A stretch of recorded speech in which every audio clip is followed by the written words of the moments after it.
opportunities in agriculture technology are in the foundations of agriculture, the production of food, high quality, safe food. There's always something that challenges us. There's always something that challenges the way we think, and it challenges our heart. This is one sector that is not going away. Let's just take our food and where it comes from very seriously and make a career out of that. We're going to see more and more adoption of autonomy and semi-autonomy. Farms are going to need more and more people that can make this stuff work. Make the tractors drive themselves, work with the technology that actually controls the product application to make sure that the right amount of seed and the right amount of fertilizer is placed exactly where it needs to be, as well as the data side where they're going to need very strong GIS skills. There aren't very many people in the industry today that check all of those boxes. How does a GPS operate? What type of output data comes from a GPS module? How do you integrate to the control system? And then how does that control system follow, for example, an A-B line in the field?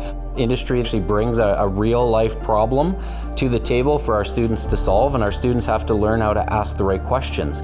They have to learn to engage with the right people within that problem set. One of the projects that we have, which is called the Hyperlayer project, is using different data sets. So for example, the nitrogen availability, nitrate availability in a field. Then we'll have a whole data set for the pH in the field, the organic matter in the field.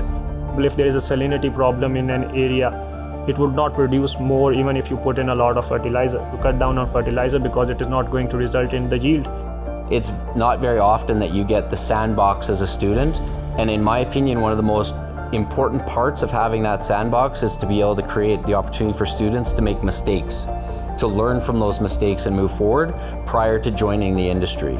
In a few days, I just give them a remote control of the dot, and I'm still in the truck. And they say like, "Whoa, what can I do with this remote control? It's so complicated for me. I'm not ready." Come on, guys, you ready? You know how to play the PlayStation. So just imagine it's a PlayStation or farming simulator. This platform, autonomous farming platform, has 3 implements: as a seeder, as a sprayer, and as a spreader. So we utilize this platform on a permanent basis during the whole season.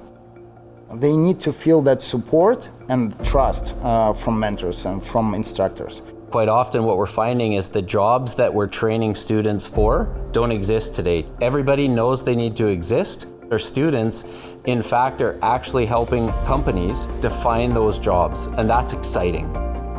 We are testing and validating a number of different technologies within the livestock space, from genetics to blood sampling to artificial intelligence and image capture, where they can look at animal identity, herd health, feed intake, greenhouse gas emissions, methane emissions.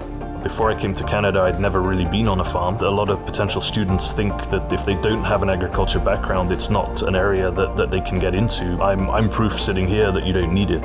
If you're thinking anything to do with food production in the near futures, the opportunities are always going to be there. Computer science graduates, mechanical engineering, electrical engineering. So it doesn't matter what your aptitude is, you can always find a spot in agriculture technology.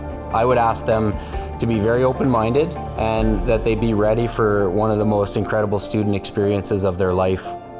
Get here fast because they want outside opinions and outside insights into the industry to actually grow. And you'll get used to the snow, don't worry about it.